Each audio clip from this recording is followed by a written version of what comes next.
All right, welcome back to another Zero Downtime podcast. I'm joined here with Logan today. How you doing, Logan? Doing well. How are you? Oh, not too bad. So today on today's show, we're going to talk about a couple of different things. We're going to talk about Microsoft killing a way to activate Windows. Super exciting. I think that 2026 is going to be the year of the physical keyboard on the phone, and I'm gonna make my case. Okay. Language learning app Duolingo is in hot water. We're going to find out why. Obviously, I use Duolingo I a was lot. like, I can't wait to hear your take because you And, use that. I don't know how many days consistently. Yeah, and so interesting. And then car companies are ditching Apple CarPlay and Google Play or Google Auto. I want to talk about why they're doing that and what the incentives are for them to do that. But first, let's talk about the meme of the day. Of course, you have Robin Williams, and it says, "What day is it?" Because we're past the first of the year now. But it's like that. But it's like that week after Christmas to the first. You never know what day it is anymore. So I thought that was appropriate today. So speaking of that, how was your Christmas break? I guess you don't really take a break, but your kids do. Yes, not all of us do that, John. It was good. Spend time with family. Yep. So we talked a while ago about how many years that we've traveled away from the United States, and so I actually sat down and did the math, and it's not as many as I thought. What? Apparently, time moves slower or faster than I thought. I don't know which. So it's the last 6 years we've left the country. The best is I was going to say that for you because your wife actually had posted it, which meant that it was probably correct. And the reason she did that is because we went over how many times I have left the country. We went to Playa del Carmen, Mexico, and we traveled around. We went to Tulum. I actually went on a road trip, like a 3-hour-long road trip to Chichen Itza. That's the old Mayan ruins. Have you ever seen? I'm sure you've seen those before. Not in person. But yes. What's interesting? So Oliver and I went to some similar ruins when we went to Mexico City a few years ago. And this one was obviously on the other side of the country, the Yucatan Peninsula, I think it's called. I think. Anyways, I don't know. I'm not gonna correct you or chime in. But if you stand at the base of the temple and you clap, it makes a chirping sound, and it actually sounds like a bird that's out there. And both did that. The one outside of Mexico City and this one. So it's interesting how these two groups that probably didn't really know each other did so much so similar. I mean, I think it's aliens. Yeah. Well, so as we're walking through, there's a bunch of vendors selling stuff, and there was a shirt there, and I almost got it, and it was a picture of the temple with a UFO on top of it. You love a good t-shirt. What was the favorite thing you guys did while you were gone? That trip was good. We got stood up by, so I used Airbnb to book experiences, and so we booked 2 or 3 experiences. The one we got stood up on was swimming with the turtles, which would have been cool. Oliver's been wanting to do it for years, and it's just never worked out. And so the guy stood us up, and then I got the fun job of trying to get my money back from Airbnb. Did you? I did. I spent probably an hour and a half on the phone with them, and going through the grocery store. I had them on speakerphone so my kids could listen. Yeah. Let's see. I think that probably the most fun was just hanging out. We had a small house, like 3 or 4 bedroom, and had a small deck on it with a pool in front, and just kind of sitting there chilling. Ethan smoked a cigar because in Mexico you can smoke cigars when you're 18. Yep. You can also drink alcohol, but he had no desire to even try. Which isn't a bad thing. No, I don't think it's bad. We were going to go to a brewery tour. There was one down the road by Tulum. Never made it, but yeah. It was good. It was a good trip. So when you're away, do you actually unplug? No. In fact, I was working on a telephony project that I've been wanting to do for a while. Actually, customer reach out, said they kind of wanted this, and I thought, well, I've been wanting to do this for a while anyway, so I wrote the code for that.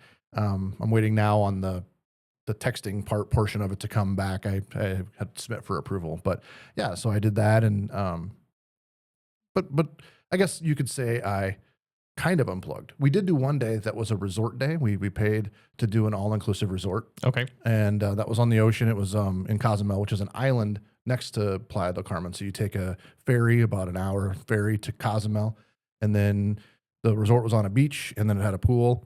I did read a book. What good book did you read? can't remember the name now, Okay. but it's about the education system and about how, Dumbing Us Down, it's called. Okay. And about how the education system run by the federal government is so regimented that it's actually doing harm to children. And the guy who wrote the book was a teacher. Okay. And he did what was called guerrilla teaching. And what that is he wouldn't sort of follow the national curriculum. He made his own.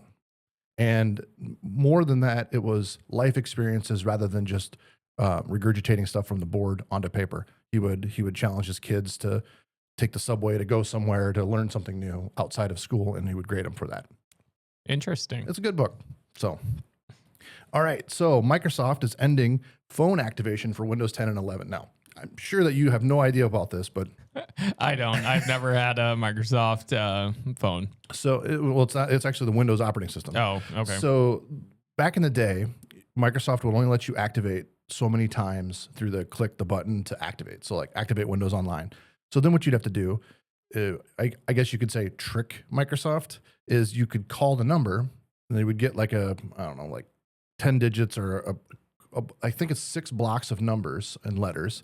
You'd read those off over the phone, and then Microsoft would read you back 6 numbers, and you'd type those in, and you could activate Windows. And you could activate it as many times as you wanted. When Tony and I had the store downtown, we did this all the time because we would set up with the same code all the time, maybe not legally. But when somebody bought it, we'd always change the code. But when we had machines on the floor, people would mess with them and whatever. So when somebody bought a computer, we'd reformat it and use the right code, but we would use the same code for all the machines on the floor. So while I don't know that this is that big of a deal anymore, it is kind of a pain because Windows now lets you use it without a key. And so on the bottom right-hand side, after so many days, it'll say your Windows isn't activated, and then maybe you can't change the background or something like that. But it does tend to let you still use it anymore without paying for it. That also fixed the glitch. There was these scripts that allowed you to activate Windows, but it wasn't really activating Windows. What it would do is it would extend the timeout to January 19th, 2038 for the trial period. Now, that's an interesting date, right? Why January 19th, 2038? That's actually called the Y2K38 superbug. And what that is come that date, I think it's like 3:14 UTC time in 7 seconds, UTC time. Any computer that's running a 32-bit CPU is going to die. So this is different than the Y2K bug because this one is intentional. I was going to say, how is it different? Yeah. So it's what's called it's like basically an integer. So it can only be so big in 32-bit. And at 3:14 and 8 seconds, it overflows and it will crash. So the CPU can't handle a number that big. So it'd be interesting. A lot of like your computer, any of the computers here on this desk, they're all running 64-bit processors now, which is good for a long, long time, longer than we'll be alive. So it doesn't matter. There's probably a few systems that are still out there that run 32-bit, so they'll have to be dealt with. But unfortunately, there probably are running pretty critical systems because you usually don't replace those very often. So there's something to be thought about. But 2038 is a long time from now still too. So got a little time to plan. It wasn't like in the 90s when we realized, hey, we got 10 years to add 2 digits to all the banking software. It's a little different. Just a little. Okay, so my claim. 2026 is going to be the year of the physical keyboard on the phone. Think BlackBerry. Yep. And I'm going to give you 3 examples of phones. Some of them have been around since before 2026, some of them coming out in 2026. The first one I'm going to give you is called ClickPhone. Have you heard of this phone? I have not. Okay. So I was at Best Buy a few weeks ago. My wife and I went to Sioux Falls for something, and she likes to shop at Shields. I like do it once over in the gun aisle, and then I usually walk over to Best Buy. And if your wife is like mine, you probably shop a lot at Shields. If your wife is I love Shields. if your wife is like mine, she'll shop there for as long as you let her, right? Well, you're probably that way too. But I go to Best Buy and I walk around, and Best Buy is a shell of what it used to be. Best Buy used to be the mecca for tech. I can't say the last time I've walked into a Best Buy. Yeah, so I'll peruse the Apple section. They do have some like home builder type stuff. I usually walk through the cell phones and see like accessories, and that's my first time I ever saw a click device. and I'd never heard of them before. And what it was a case for your phone that added a keyboard. It was Bluetooth. And as I've told you before, I've been working on building a cyber deck. I sent away to China to have them make custom boards for me so I could use a BlackBerry keyboard and I could connect that to a little computer so I could have a handheld. And I saw this click thing and I'm like, well, this solves my problem. I don't need to worry about that. I didn't like it because I'd have to make the case the same size or my box the same size as their case. But I thought this is a really interesting idea and it looked really nice. Like I saw this and it didn't look chintzy. Turns out the person that created it is Joseph Hofer. And Joseph Hofer is the guy who created the design for the BlackBerry. Okay. And so, well, no wonder why you liked it. But if you're not watching the video podcast, it'll be hard to see. But in a minute here, I'm going to show a picture of what the phone looks like, and you can see that the phone is extremely intentional.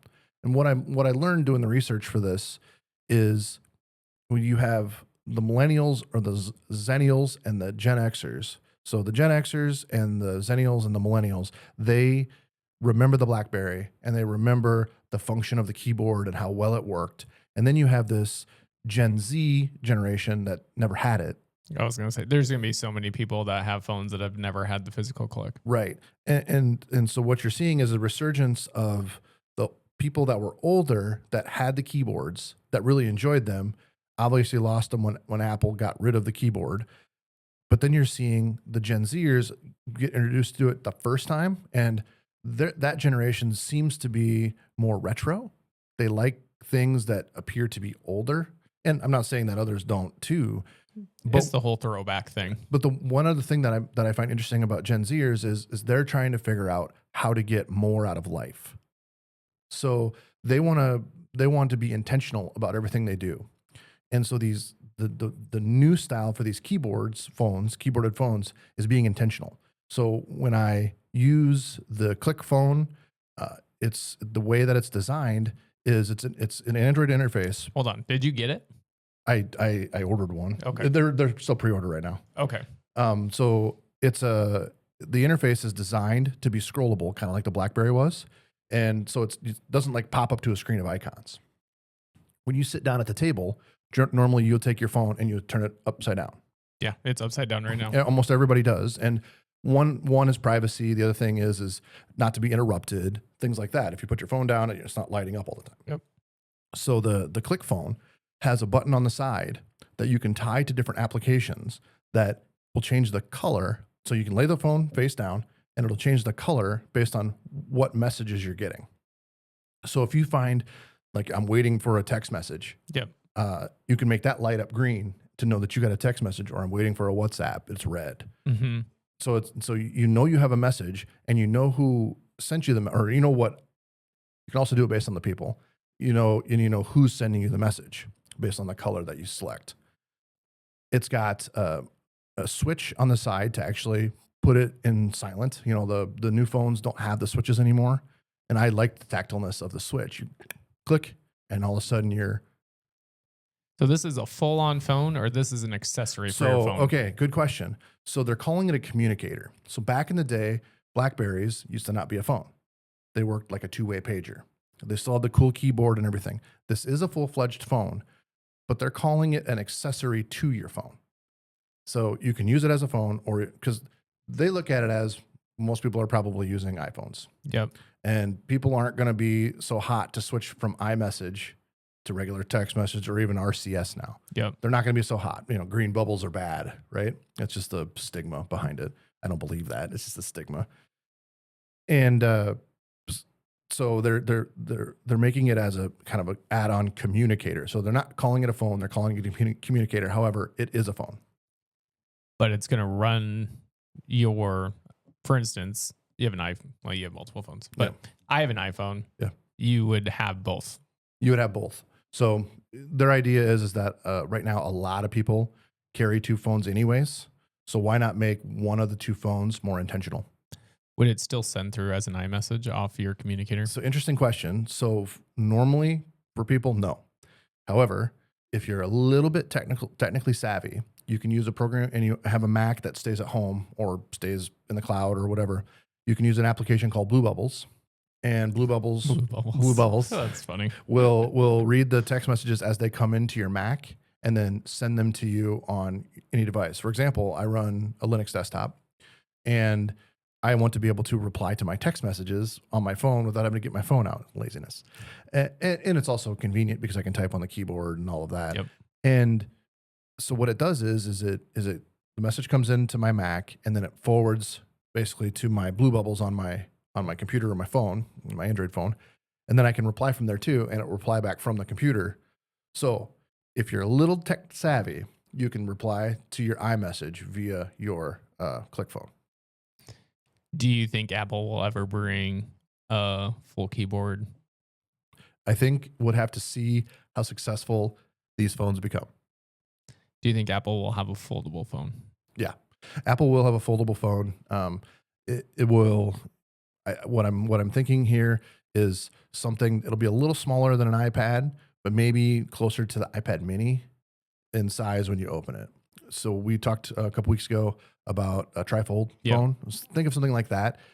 But the thing is Apple can't lose the iPhone Max screen size. So the phone is going to be big when they decide to do it. I'm all for that. Yeah, it's cool to see when you're developing apps to be able to just flip the phone open and see what it looks like at the different size. So when are you supposed to get your clickable? This come out sometime this year. I don't know when. The price, if you pre-order, is $399. Oh. There's a picture of it. If you're watching or listening to the audio podcast, unfortunately, you won't be able to see it, but you can see it. You're gonna have to switch your slide deck. Oh, sorry. There you go. There we go. So you can see it's you can tell it's designed by somebody who used to work at BlackBerry or loved their BlackBerry. Yeah. It's what BlackBerry should have made when they made the Key 2. That's a keyboarded phone. It's a touch screen. However, you can also scroll using the keyboard. The touch bar is a fingerprint sensor. The space bar is a fingerprint sensor. Okay. Yeah, I mean I think it's a beautifully designed phone that if your goal is to be intentional when you use your phone for messaging, this is something that I think could be popular. That's awesome. All right. There's a company called Zinwa. They are taking old BlackBerry Q25s and they are ripping the guts out, putting new guts in, and they are selling those phones as new phones.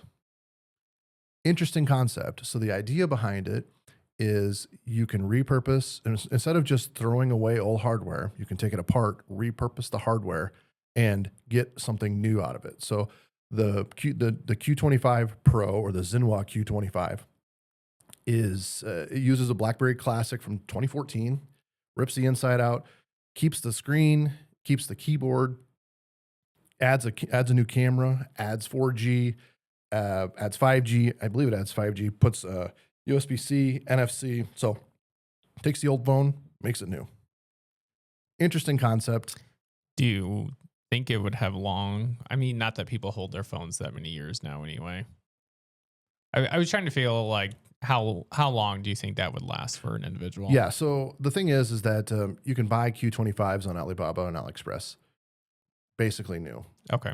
So I don't think they're thinking that people have saved their phone from 2014. Yeah. Because during 2014, BlackBerry was on their way out. Yes. And so there wasn't probably as many sold as a guy thinks, but they were probably on their way out way before. I have one picture, and it's very undramatic. It is literally the BlackBerry Q25 or the BlackBerry phone, because that's what it looks like. It runs Android, just like all the phones that we're talking about today. Last phone we're going to talk about is the minimal phone. I've followed this phone for a couple of years. I've never bought one, and there's a few reasons behind it. But they claim because of your phone, you'll lose 7 hours a day, which equates to 2 days a week, a third of your year, or 21 years of your life given up to your phone. I can see it. Yeah. So their idea is give you the apps you need, give you a beautiful screen, and give you a keyboard. It doesn't. You can't play video on the phone. You can't. You can't play games on the phone. It uses e-ink. So if you know anything about e-ink, I was like, I wouldn't know what that is. like an Amazon Reader uses e-ink. Okay. E-ink is like sometimes it's called e-paper. It looks like paper. You've seen my Remarkable. Yep. It's the exact same thing. Okay. It's an e-ink screen. My Remarkable does color. This won't do color. It's super minimal. It's designed to give you your life back. It has Uber. It has email. It has SMS, and that's about it. So it takes away all social. It does have. I think it does have some social, but anymore, how useful is social without video? Well, that's what I mean. I'm like, that would be different. What would be one app that you can not have? Right. And part of me is I don't know. We'll look at it here. Okay. So here it is. It's a rectangle phone that runs on an e-ink screen, and you can see the apps on it: books, calendar, email, messages, maps, music, phone, and Uber. Kind of looks like a Kindle. It kind of looks like a Kindle. Well, with a keyboard, because it uses the same screen. Now it does have the Play Store, so you can install other apps. How well they work will depend on you. Yeah. So I think one of the disservices that the new phones have that we didn't used to have is the SIM that's burned in, the eSIM. So most phones up until 2 or 3 years ago had a SIM card that you could take in and out. So if you wanted to spend the weekend and disconnect and use the minimal phone, I could take the SIM card from my iPhone, put it in my minimal phone, and use that for the weekend and truly disconnect. I don't feel like I have to answer emails from work. I can get away from the noise, basically. Yeah. And unfortunately, with eSIMs, that's no longer possible, at least easily possible. You'd have to figure out a way to burn the SIM to one at a time because the carriers won't let you do 2 phones at once. So it's unfortunate that we're going that way, because if you have to use the iPhone or a more feature-full phone, you can't just switch between the two. You'd have to have 2 separate numbers, forward text messages, do stupid stuff to make it work. So I know a few people that actually just mute their phone or all notifications, everything. I think they'll allow a phone call to come through. Sure. On weekends. Yeah. Yeah. Like I said, I think that especially the Gen Zers are trying to figure out how to regain control of their life when they spend 8 hours a day working. Yep. And I don't see a problem with that. And I really think that these keyboard-centric phones are going to make a comeback, and it's going to be in a big way. I'm excited. I'm excited for you to get your clickable. So let's talk about Duolingo. All right. So I'm excited for this topic because I know how much you used it. I have basically stopped using Duolingo. Okay. When I went to Colombia back in August, July, I used it a little while when I was there, and I basically have stopped since. Okay. So I spend more of my time listening to videos in Spanish. Do you remember what your streak was? I was over 2,000 days. Yeah. Yeah. Yeah. It was a big streak.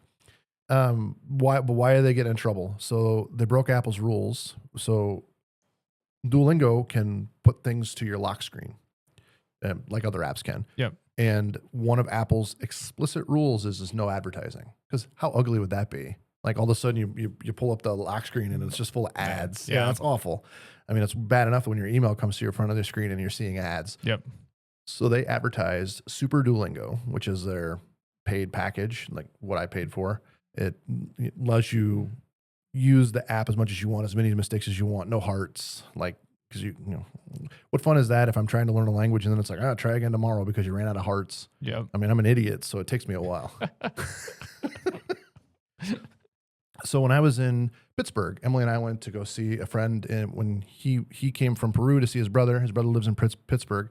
And so we went to Pittsburgh, and I did not realize that Duolingo was actually created there.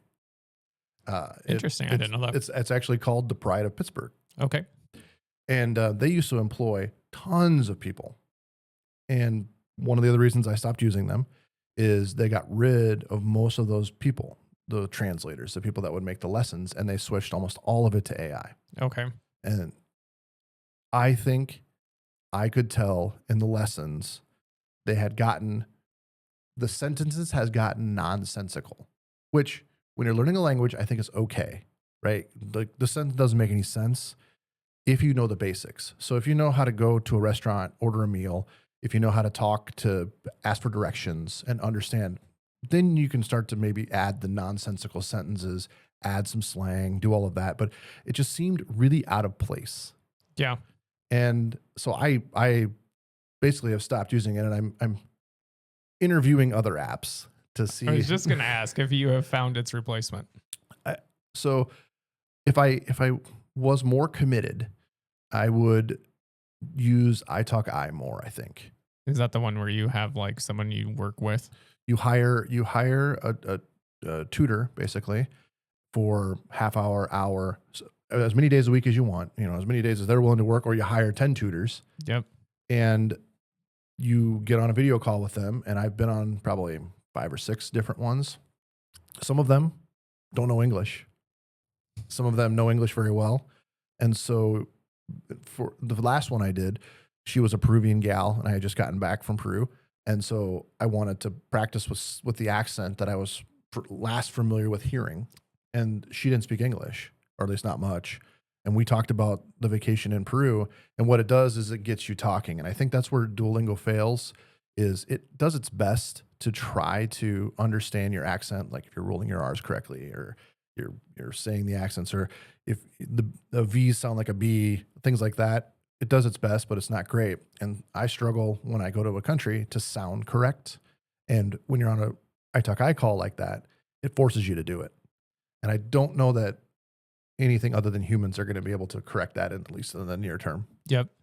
I mean, that's awesome that there is even platforms like that where you can do that. And you might think it's expensive. You can find tutors because you're literally hiring them in their own country. You can find tutors for as little as $7 for an hour. I mean, it's not much. I mean, you can obviously find tutors for $50 an hour too. Yep. And the thing is that when you pay the tutor, they're using you as well. Well, yeah. I mean, she would have, if you did any English, that would have helped her as well. Yeah, they're using you as well. So you're paying to be a tutor as well. All right. One last thing to talk about here. We're going to talk about the major car companies that are ditching CarPlay and Android Auto. I am not about any of this. So GM is actually leading the pack here. They're getting rid of it. They're starting with their hybrid or electric lineup first. And they're spending the money to develop their own interface, which we know how well car interfaces were or are. They suck. I'm like, who's going to update all their stuff like Apple does? Right. Or Android. Yeah. And I actually learned this, and I didn't really dig into it anymore. Apple has something called like Extreme Auto or something like that. It's a different name, and it's better than the current Apple Auto display. Now, there's a couple of companies that have already or have never integrated CarPlay. And those two famously are Rivian and Tesla. So my Tesla, when I had one, my Rivian, when I had one, it was their interface. But you could tell that those people are software companies because the interface is awesome. Yep. The interface is great. I was like, I remember your Tesla one was good. It's designed for the car, right? So when I go to take a long trip, it's going to tell me where I'm going to have to stop to charge and plan the trip based on that. Whereas it's a little harder to do in Google Maps. I'm assuming maybe you can. I've never tried. But the car knows that you're going to be doing 75 and then you need to stop here, charge to 10%, charge to 20, 30, 80%, whatever, and then keep going on your journey. So the interfaces are really made for that. But why would GM do this? Why is Ford going to do this? Why are they all going to do this? And it's simple. Your data. I was just going to say, I'm like, it's not about the experience. Right. So right now, when you go punch in a place you want to go, Apple gets the data or Google gets the data. The car company doesn't get the data.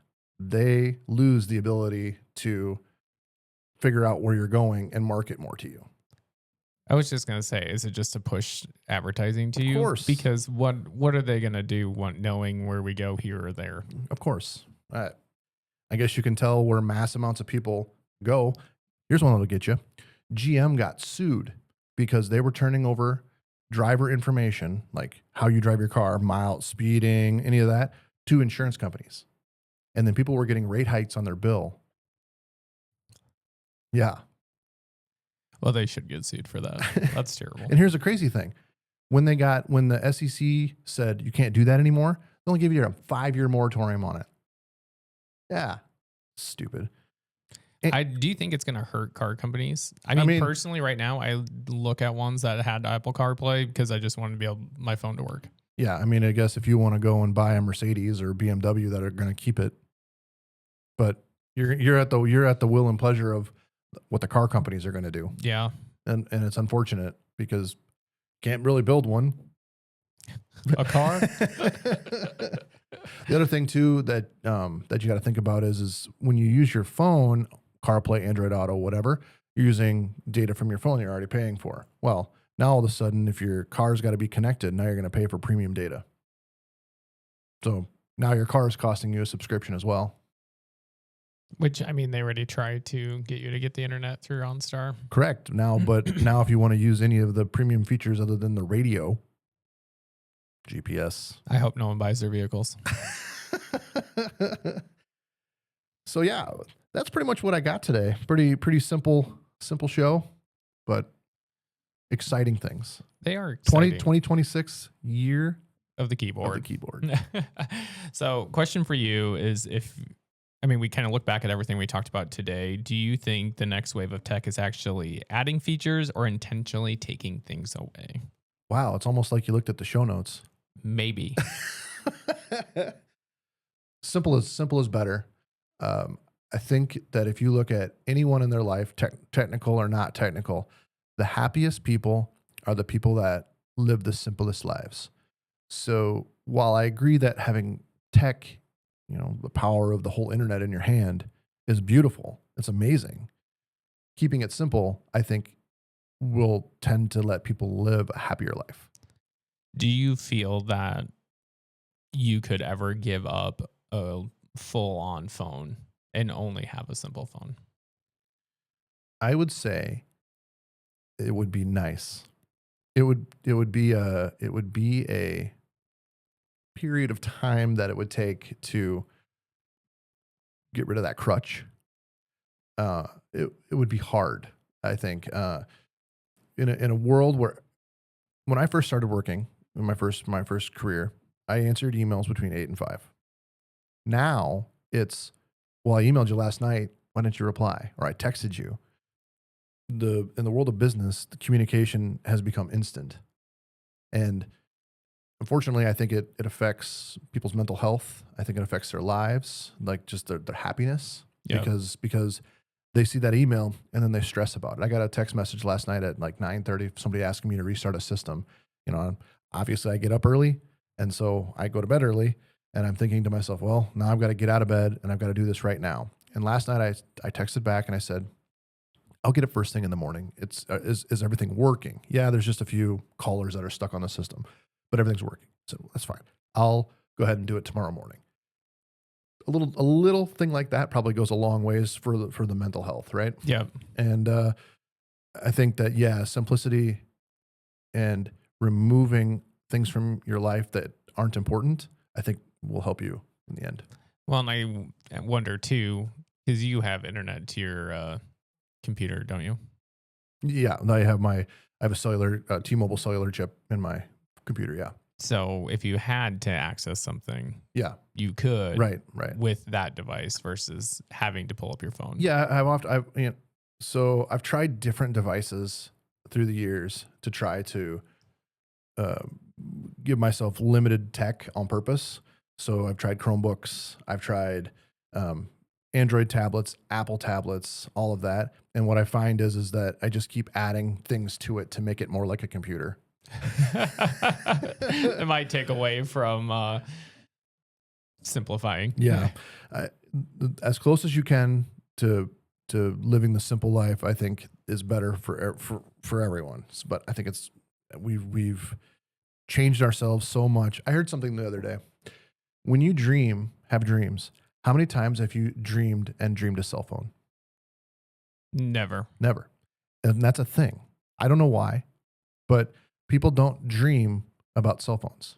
Like you don't have a cell phone. You may have an old style phone in your house that you talk on or whatever. You never dream about a cell phone. Yeah, I can't say I ever have. And I don't know why. I don't understand the psyche behind it because it's literally a device that we have with us all the time. But it's like the one thing you don't dream about. Interesting. The more you know.